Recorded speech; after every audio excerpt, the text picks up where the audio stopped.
everyone, Kelly Smith and Erin Barnett here from Living East Tennessee, and today we are so excited to be joining you here at Ingles Table. We talk about it a lot. Food is family for us, and for my family that means a lot of heritage and a lot of recipes that come from both my family and my husband's family. His family is from Brazil. He also has family in Portugal, and we've been blessed to be able to travel there, so we love to bring back those flavors and kind of put our southern twist on it and love that. Make it a little more fun for us here in East Tennessee. A little diversity here in East Tennessee. This is one of your family's favorite dishes. And especially during the summer, it's a go-to, great for grilling, even great to just eat by itself.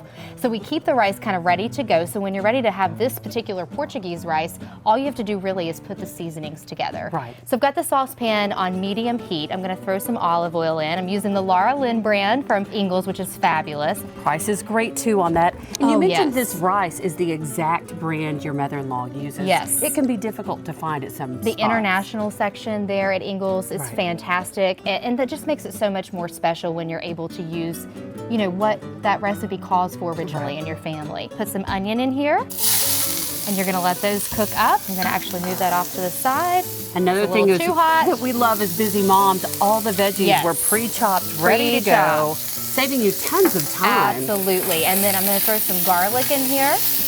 And then we've got some tomato, which I love this aspect. A lot of tomatoes in Portuguese dishes, and I even use the juice. Yes. Got to get that extra flavor in there. It gives it that summer flair for sure. Absolutely. So I'm going to let these veggies cook a little bit here in my pan.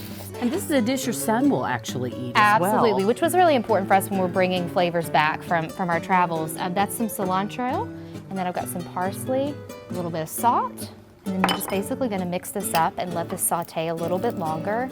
And that's about it, Kelly. It looks delicious. At this point, I'll have you bring the rice over. Sure. And then you just simply pour it over your rice. Yum. And nothing says fresh summer dish like all of these fresh summer ingredients. Oh my gosh, it's so good. We serve this with chicken, we do tacos, even over a fresh salad is so good. And as I mentioned before, breakfast for the family. My son, he's 3, he eats it up. And then you just toss it off with some lime. Or lemon, excuse me. How easy is that? Beautiful. And we have the final product as well. Take a look at that. And just like anything else, you know, you can keep this a few days, and the longer it sits, the better it gets, girl. I know. So, it just all congeals, right? Yes, it is delicious. And that is it. That's the Portuguese rice. Quick tip for parents, you can even throw some like frozen carrots or peas in here to sneak in some veggies for the kids. They'll never know, and it's so good, just as good. That's a great parent tip. Yes. That's it. We know you and your family are just going to love this dish. Yeah, thank you so much for joining us here on the Ingles Table. Make sure you check out all the great tips and other recipe ideas right here on ingles-markets.com. We'll see you next time.